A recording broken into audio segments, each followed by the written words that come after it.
Welcome to Berlin, Germany, and welcome to the chapter on creating value. We're here at the airport and we're waiting for Dr. Scilla Elworthy, 3 times Nobel Peace Prize nominee, the founder of Peace Direct, the founder of the Oxford Research Group, heavily involved with the elders, and I'm really excited to hear what she has to tell us about how to start something that creates value for yourself, but also for the society from which you stem. So let's pick her up.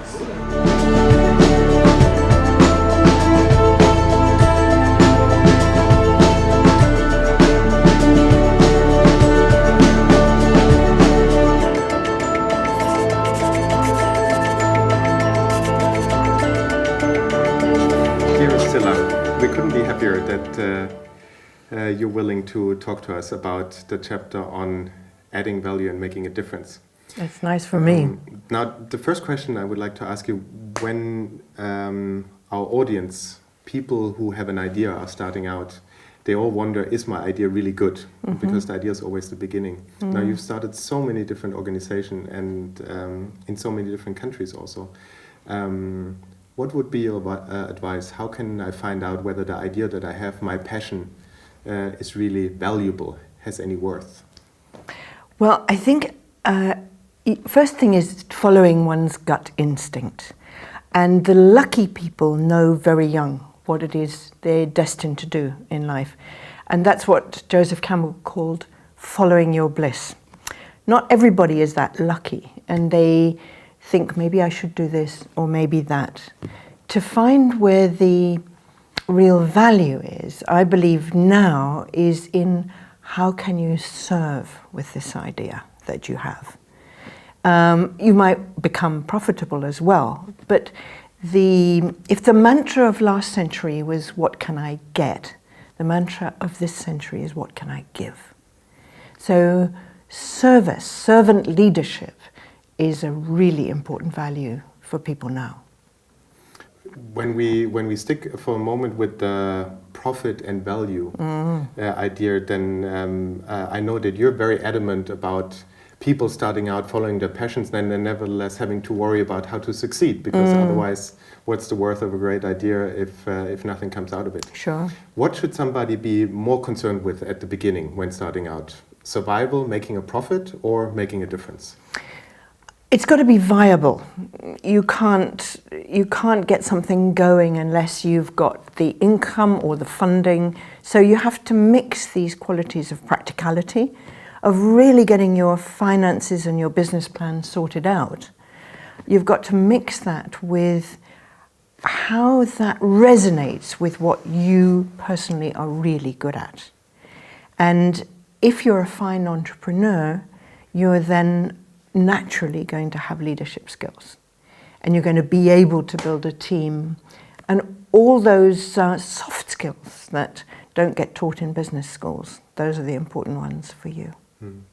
I know that from your amazing work with world leaders, with military personnel, with sort of decision makers all around the world, that you're very concerned with the fact that creating a change or value actually starts with oneself. Mm-hmm. So let's go back to the idea of this young person sitting out there in the world trying to get going. What do you think someone should be aware or sort of concerned with regards to the inner strength when setting out to change the world or start up with their little venture? I think the key issue is to find your authentic self. A lot of people, when they're starting out, think they must present well, they must make a performance.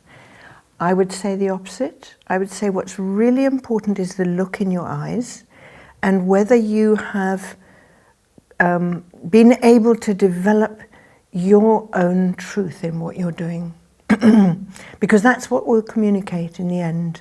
You can have any kind of shiny presentation, and it doesn't work unless you're real.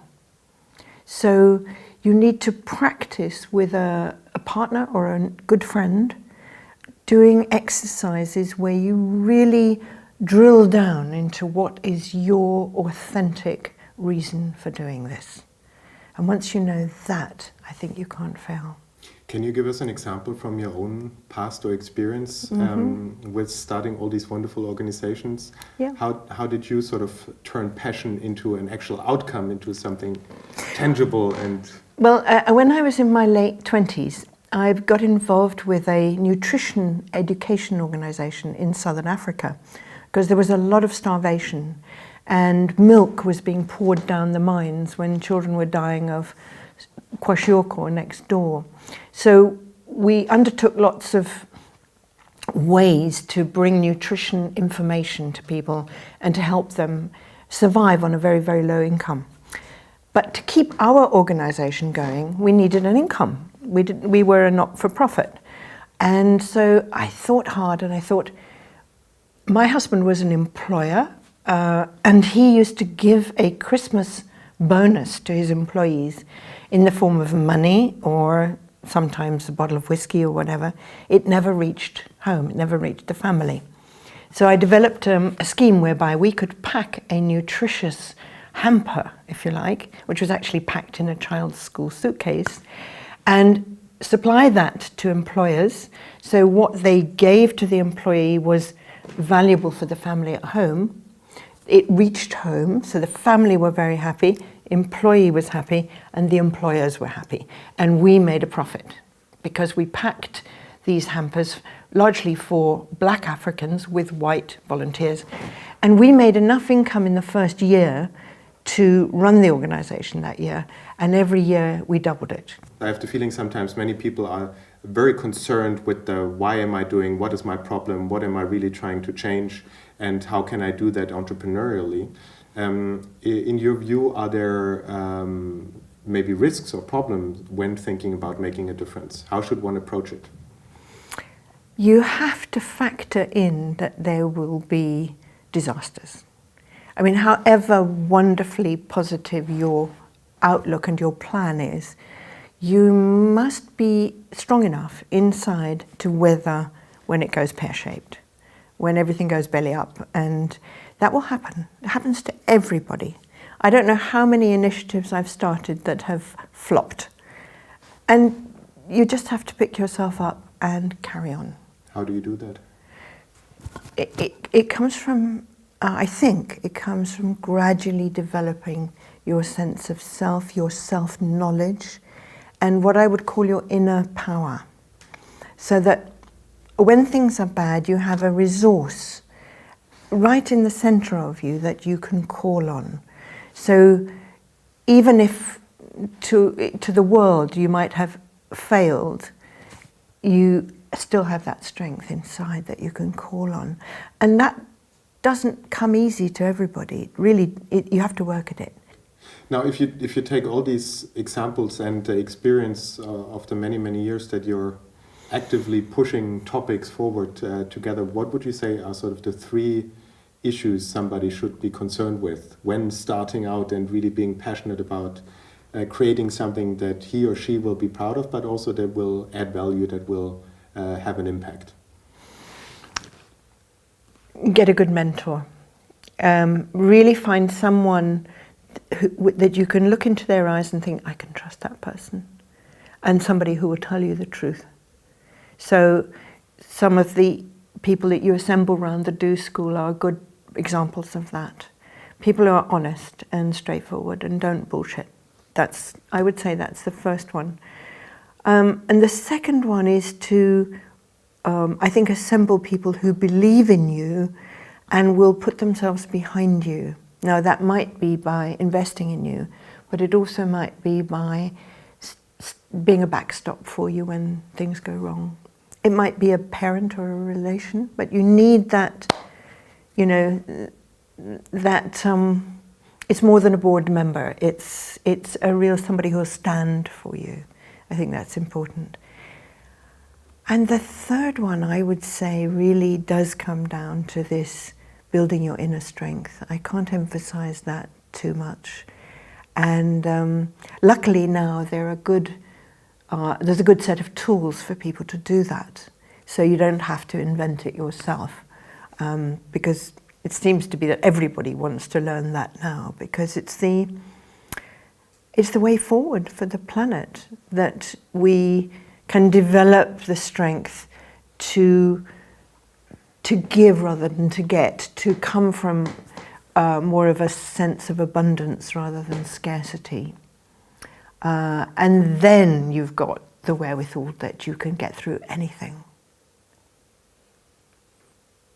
If we stick to that thought for one more second, and we look at sort of all the people that you've worked with that were in life-threatening situations, that were basically confronted with life and death situations. How do you think people can, people who are convinced that they are making a profit and they're making a difference and they want to venture on with the idea, how can they deal with adversity? I mean, I would take successfully. I would take lessons from not just from Mandela. I mean, you can see from the films made about Mandela what he went through and how that honed his quality, his stature, his bearing. You know, people who are really great in the world have a way of being that doesn't sort of announce I'm the greatest. It's not ego. They're without ego. They've lost their ego. They walk into a room and you know, this is somebody. And Aung San Suu Kyi in Burma is one like that. She's a tiny, delicate woman. But when she was leading protesters through the streets of Rangoon and they came round a corner and there was a phalanx of machine guns pointing at them, and she knew that the soldiers' fingers on the triggers were shaking as much as the students she was leading. So she turned around and she said to the students, sit down. She knew they'd get killed. And she walked, this tiny figure, with such calm and such presence. She walked steadily up to the guns, even when the order was given, release safety catches, prepare to fire. And she was so calm that she could walk right up to the first gun and put her hand on it and lower it.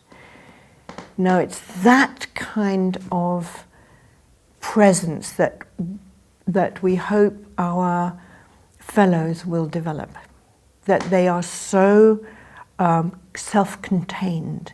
It's more than being sure of yourself. It's more than self-confidence. This is containing your ego and being in service. That's crucial. What I would like to say to people who are intending to be social entrepreneurs is that I've just finished writing a book on the future. And there are two conclusions that I come to at the end of the book. And the first one is that the future is in the hands of young social entrepreneurs. Young people who have a vision of how the world could be, how life could be better, who have realistically faced all the obstacles that might be there and are determined to find a way through. And I notice working with young social entrepreneurs that there's an electrical energy amongst us, I would say them. It's almost as though they recognize each other at 1,000 miles and realize what it is they have in common. And it's that interconnectedness which is weaving a network of people who are committed to us having a better world. And that's one of the things, the other I'll tell you on another occasion, that is building the future, a positive future for everybody.